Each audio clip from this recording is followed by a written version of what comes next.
widest route to the objective of peace and inner tranquility. بسم اللہ الرحمن الرحیم. السلام علیکم دوستو. اللہ تعالیٰ نے انسان کو جوڑے کی صورت میں پیدا کیا اور پھر اس جوڑے یعنی مرد اور عورت کے ذریعے انسانی نسل کی بقا کی بنیاد رکھی. دوستو یاد رہے کہ اسلام جب معاشرے کو دیکھتا ہے اور اس کی تعریف کرتا ہے تو اس کی بنیادی چیز یہ ہے اسلام میں کہ وہ مرد اور عورت کے تعلق کو دیکھتا ہے. جس معاشرے میں مرد اور عورت کا تعلق کرپٹ ہوگا اس معاشرے کا خاندانی نظام تباہ ہوگا، اور جس معاشرے میں مرد اور عورت کا تعلق باقاعدہ چینلائز ہوگا یعنی وہ معاشرہ شادیاں کر کے مرد اور عورت اکٹھے رہتے ہیں تو اس معاشرے کا خاندانی نظام مضبوط اور صحت افزا ہوگا. دوستو انسانی تاریخ میں مرد اور عورت کے اس تعلق کو مختلف پیرامیٹرز پر ریگولر کیا جاتا رہا. خاص طور پر اسلام سے قبل کئی بدنما رواج ہوا کرتے تھے جو مختلف تہذیبوں میں رائج تھے، یعنی مرد اور عورت کے تعلق کو لے کر. مثلا بہن بھائی کی شادی، ستیلی ماں سے شادی وغیرہ. اگر ہم اس کی ڈیٹیل آپ نیٹ پہ چلے جائیں اور آپ اس کی ڈیٹیل پڑھیں تو آپ کو عجیب عجیب شادیاں ملیں گی. اسی طرح اسلام نے شادی کے لیے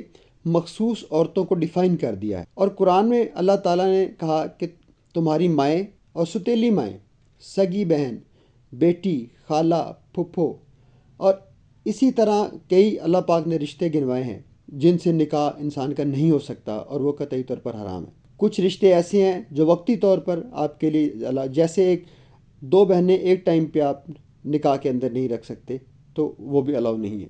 باقی تمام خواتین کے ساتھ اللہ تعالیٰ نے نکاح کی اجازت دی ہے.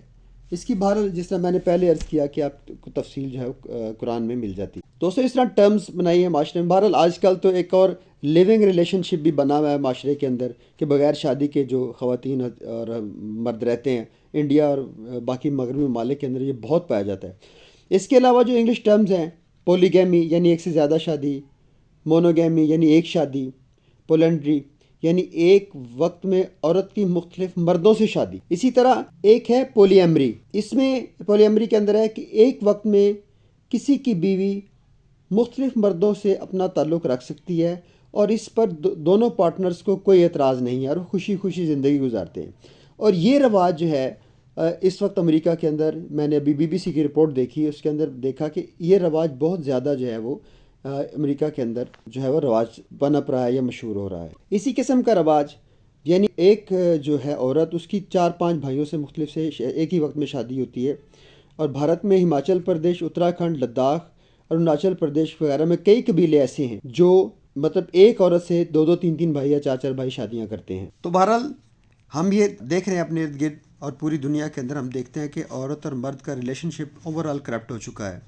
اسی لیے مغرب کے اندر اور یورپ کے اندر آپ دیکھتے ہیں کہ وہاں پر سنگل مدر کانسیپٹ بہت زیادہ ہے اور لوگ اب تو لیونگ ریلیشن شپ کے اندر رہ رہے ہیں.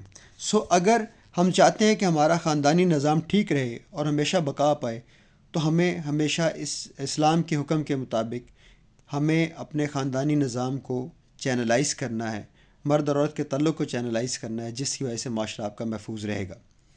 اور یہ کوئی مطلب اسلام میں نہیں ہے کہ صرف اسلام کے اندر ہی یہ حکم ہے کہ مرد اور عورت شادی کریں. ظاہر عیسائیت میں بھی ہے، یہودیت میں بھی ہے، اور ہندوازم کے اندر بھی ہے کہ آپ شادی کر کے رہیں. جو ان کے مذہبی لوگ اس کو برا سمجھتے ہیں، ادر دین آپ ریلیشن شپ رہنا چاہتے ہیں. ہمیں اس چیز کو پروموٹ کرنا چاہیے کہ ہمیں شادی کر کے عورت کے ساتھ زندگی گزاریں اور اس سے اپنے خاندانی نظام کو مضبوط بنائیں.